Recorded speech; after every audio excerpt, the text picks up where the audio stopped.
تو بھائی ساری طاقت وہاں کیوں خرچ کر رہے ہیں جس کو چھوڑ کے جانا ہے؟ اس پہ خرچ کریں نا جو ساتھ جانا ہے. اللہ کو راضی کریں، اللہ کے حکم پورے کریں، نمازوں میں اپنی پوری طاقت خرچ کریں.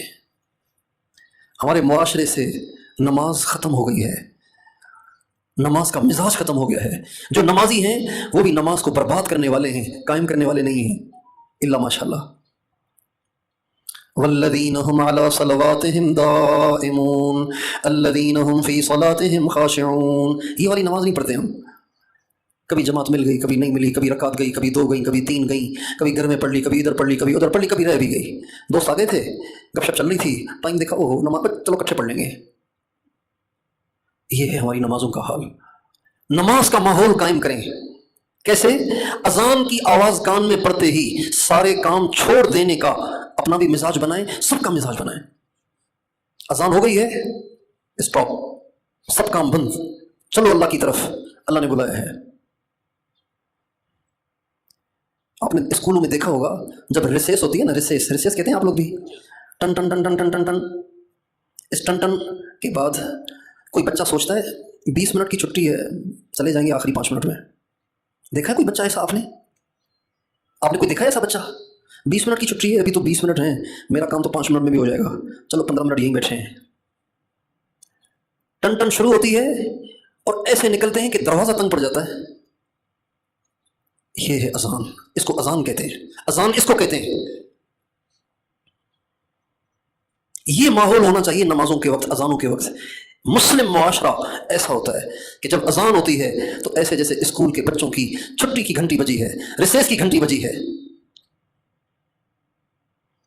ایک شخص کہتے ہیں میں نے نبی کریم صلی اللہ علیہ وسلم کے شہر مدینے میں دیکھا کہ جو ہی اذان ہوئی تو دکاندار دکانیں کھلی چھوڑ کے مسجد کو چل پڑے. تو مجھے قرآن کی آیت یاد آ گئی. میں نے کہا ہاں بے شک یہ آیت ایسے ہی لوگوں کے لیے ہے. رجال لا تلہیہم تجارۃ ولا بیع عن ذکر اللہ. یہ وہ مرد ہیں کہ جن کو دنیا کے کاروبار اور بازار کے مشغلے اللہ کی یاد سے غافل نہیں کرتے. یہی وہ لوگ ہیں.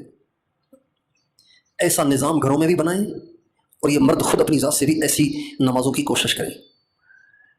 اور سچ پوچھئے آپ اگر صرف یہ والا کام کر لیں نا، صرف یہ والا کام، اذان سن کے سب کام چھوڑ کے مرد مسجد کی طرف چلیں، عورتیں مصلی کی طرف چلیں، صرف اتنا کام کر لیں نا، اگر آپ کی بے روزگاریاں، اگر آپ کی تنگ دستیاں، اگر آپ کی گھریلو پریشانیاں ختم نہ ہو جائیں تو کہنا.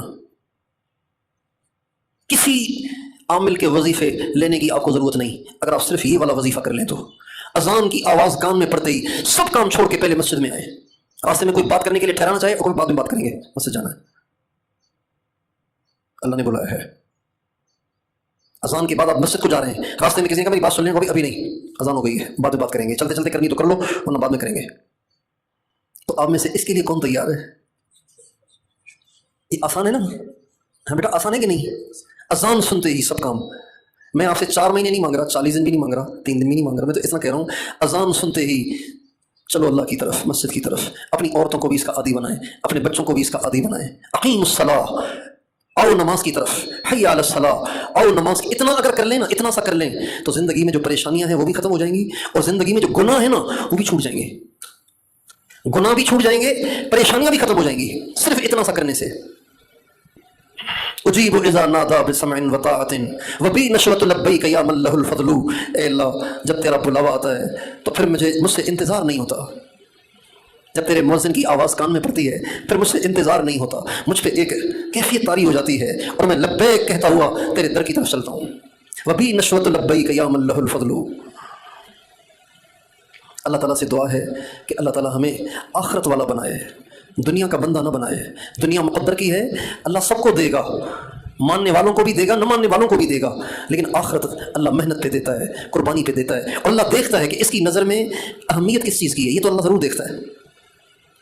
بڑے دیکھتے ہیں، سارے بڑے دیکھتے ہیں، صرف اللہ نہیں دیکھتا، سارے بڑے دیکھتے ہیں. آپ کے والد صاحب بیٹھے ہوئے تھے ضعیف العمر، اٹھنے لگے تو پاؤں پھسل گیا اور گر گئے. این اسی وقت میں آپ کا 3 سال کا بچہ بھاگا ہوا آ رہا تھا اور وہ بھی پھسل کے گرا. ادھر باپ گرا ہے، ادھر بچہ گرا ہے. پیارا تو آپ کو بچہ ہوگا چونکہ وہ آپ کا خون ہے نا، آپ سے بنا ہے. لیکن اب بتائیے اس موقع پہ باپ دیکھے گا کہ نہیں دیکھے گا کہ پہلے کس کو اٹھاتا ہے؟ آپ سے پوچھتا ہوں. آپ نے جلدی سے بیٹے کو بھی اٹھا لیا، پھر جلدی سے باپ کو بھی اٹھا لیا، زیادہ آپ نے وقفہ نہیں دیا، لیکن نمبر تو دوسرا دیا نا، باپ دیکھے گا کہ مجھے بعد میں اٹھایا ہے، بیٹے کو پہلے اٹھایا، دیکھے گا کہ نہیں دیکھے گا؟ اللہ دیکھتا ہے کہ میری کیا ویلیو ہے اس کی نظر میں، آخرت کی کیا ویلیو ہے اس کی نظر میں۔ اللہ تعالیٰ صرف یہ تھوڑی کہتے ہیں بس اپنے سر سے پانچ نمازیں پڑھ لو، جیسے کیسے پڑھ لو۔ اللہ دیکھتا ہے کہ یہ ترجیح کس کو دیتا ہے۔ اللہ تعالیٰ ہمیں آخرت کو ترجیح دینے والوں میں شامل فرمائے۔